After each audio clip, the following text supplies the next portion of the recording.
ఈ మాంది మనం ఆల్రెడీ ఇంతకుముందు మనం చెప్పాం. అసలు ఈ మాంది ఎలా ఏర్పడుతుంది? రైట్. అసలు మాందికి ఉన్న పవర్ ఏంటి? దానికి ఉన్న ప్రత్యేకత ఏంటి? ఈ 9 గ్రహాలకి లేని పవర్ ఈ ఒక మాందికి మాత్రం ఎలా వచ్చింది అన్న దాని గురించి డెప్త్ రీసెర్చ్. రైట్. ఇది అందరూ తెలుసుకోవాలి. కరెక్ట్.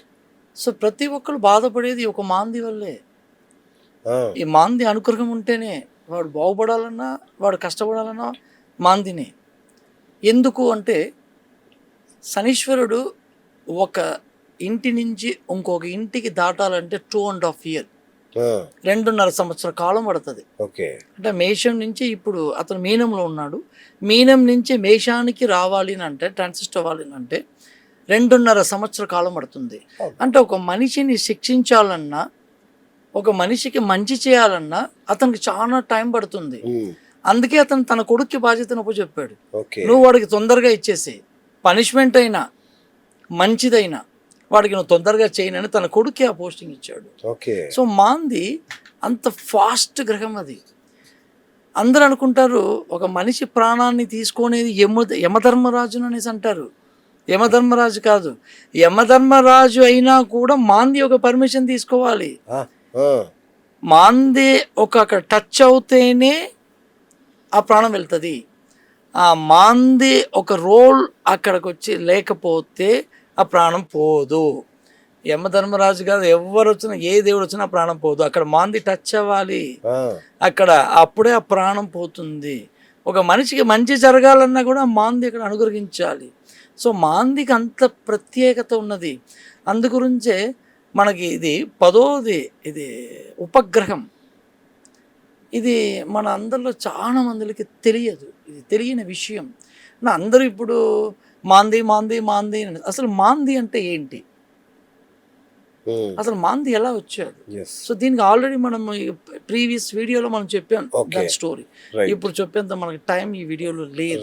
సో ఆల్రెడీ ఆ స్టోరీ అతను ఉద్భవించాడు అన్నది తెలుసు. బట్ ప్రతి ఒక్క మనిషి మాంది అన్నది ఎప్పుడు యాక్టివేట్ అవుతుంది, ఎప్పుడు యాక్టివేట్ కాదు అన్నది తెలుసుకుంటే వాళ్ళ లైఫ్ సక్సెస్. అంటే మాంది అన్నది ఏంటి? ప్రేతము. ఎవరైతే ఇప్పుడు ఒక డబ్బులు తీసుకున్నాడు, ఆడు చచ్చిపోయాడు, ఆ శవన్ గాడికి వెళ్ళి అసలు సచ్చినోడు నా డబ్బులు ఇచ్చిన సచ్చి ఉండాలి కదా నన్ను ఎప్పుడైతే అంటున్నాడో మాంది యాక్టివేట్ అయిపోతుంది. ఓకేనండి. కొన్ని మందిలో అక్కడ డెడ్ బాడీని పెట్టుకొని పంచాయతీలు చేస్తూ ఉంటారు, లేదంటే మేము కదలనివ్వము అని. ఎప్పుడైతే ఆ ప్రేతానికి, ఆ బాడీకి వీళ్ళు అడ్డుపడుతున్నారో మాంది దోషం యాక్టివేట్ అయిపోతుంది. మాందికి అంత పవర్ ఉన్నది. దేవుడు దాన్ని తర్వాత పవరు, ఆ ఒక డెడ్ బాడీకి, ఆ ప్రేతానికి అంత పవర్ ఉన్నది. ఇప్పుడు కొన్ని మంది మనం రోడ్లో వెళ్తూ ఉంటాం, ఎవరు ఉండరు పాపం, వాడు ఎంత పాపం చేసుకున్నాడు, వాడు అలా సచ్చాడు. ఎప్పుడైతే మనం అంటున్నామో మనలో ఉన్న మాంది యాక్టివేట్ అయిపోతుంది, చాలా ప్రాబ్లం అయిపోతుంది మనకి. మనలో మాంది ఎక్కడ ఉన్నాడో అది యాక్టివేట్ అయిపోతుంది. చెప్పకూడదు మనము, వాడు వీడు పాపిష్టుడు కాబట్టి ఇంత దుర్మరణం చెందాడు, ఎప్పుడైతే మనం అంటున్నామో మాంది యాక్టివేట్ అయిపోతుంది. సో మాందికి అంత పవర్ ఉన్నది. అందుకే పెద్దలు దేవుడు అన్నాడు, ఇవి పురాణంలో ఉన్నది, శవం ఎదురొస్తే నీకు మంచిది అన్నాడు. శవం ఎదురొస్తే మంచిది ఎలా అవుతుంది చెప్పండి? చాలా సార్లు అన్నారు. అవును, శవం ఎదురొస్తే మంచిది, ఎందుకంటే మాంది ఎదురొస్తే నీకు మంచి జరుగుతుంది. ఓకేనండి. ఎప్పుడైనా మీరు ఎక్కడైనా దారులు ఎక్కడైనా కనిపిస్తే మీరు దానికి ఒక నమస్కరించుకోండి, మీకు చాలా మంచి జరుగుతుంది. మీరు ఎన్ని గుళ్ళల్లో వెళ్ళి మీరు మంచి చేస్తే మీకు మంచి జరగదు. అది దేవుడు ఎప్పుడో నీకు దశాబుద్ధి వచ్చినప్పుడు నీకు అనుగ్రహిస్తాడు. మాంది అలా లేదు, దశాబుద్ధి లేదు, బుద్ధి లేదా, నన్ను నువ్వు మొక్కినావా నీకు మంచి చేస్తావో అనేసి అంటాడు. దట్ ఈస్ మాంది. మనము కుదిరితే మనం అక్కడ ఆ పళ్ళకి అదే బాడీని మోసే ఒక దాన్ని కనుక మోస్తే మన కర్మ తొలగిపోతుంది. ఇది సూక్ష్మము, ఇది ఎవరికి తెలియదు. అమ్మో డెడ్ బాడీ, అమ్మో ఇది మైల కాదండి. అసలు 1,000,000 జన్మ పుణ్యము, 1,000,000 జన్మలు మనము అశ్వమేధ యాగం చేసినంత పుణ్యము ఎక్కడ జరుగుతుందో తెలుసా అండి? ఎవరైతే అనాథ శవానికి వాళ్ళు ఆ సంస్కారం లాస్ట్ రైట్స్ చేసి ఆ కర్మకాండ చేస్తారో వాళ్ళకి అశ్వమేధ యాగం చేసినంత పుణ్యం కలుగుతుంది. వా. ఆ ప్రేతం వాళ్ళకి ఆశీర్వదిస్తాడు, నువ్వు చాలా బాగుంటావునని. వాళ్ళకి అసలు లైఫ్లో సక్సెస్. ఇది సీక్రెట్. ఇది మనం వెళ్ళి పూజలు గుళ్ళు గోపురాలు అనాథ శవానికి వెళ్ళి హెల్ప్ చేయండి. లేని వాళ్ళకి ఎత్తటానికి కూడా డబ్బులు ఉండవు.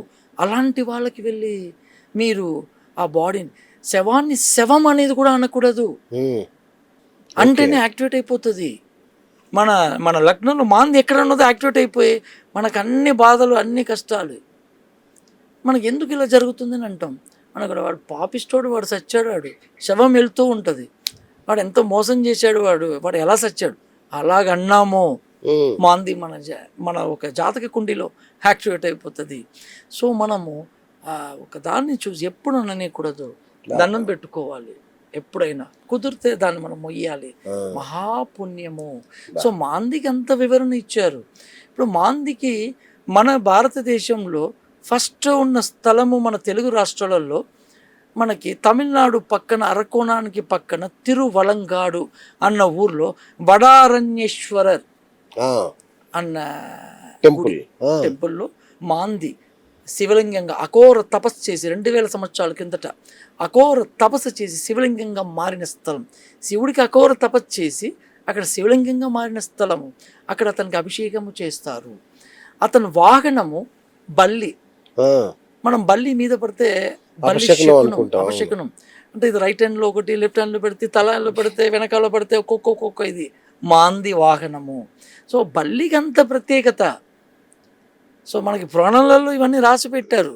బల్లి మనకి వెళ్ళేటప్పుడు టిక్ టిక్ టిక్ అని శకునం బాగుంది వెళ్ళొచ్చు, లేదు ఏదన్నా శబ్దం ఇచ్చేటప్పుడు ఇది అపశకునము వద్దు అనేది బల్లి అంటే దేనికి, అది మాంది వాహనము. నెక్స్ట్ అతని ఒక ఇది గొడ్డలి,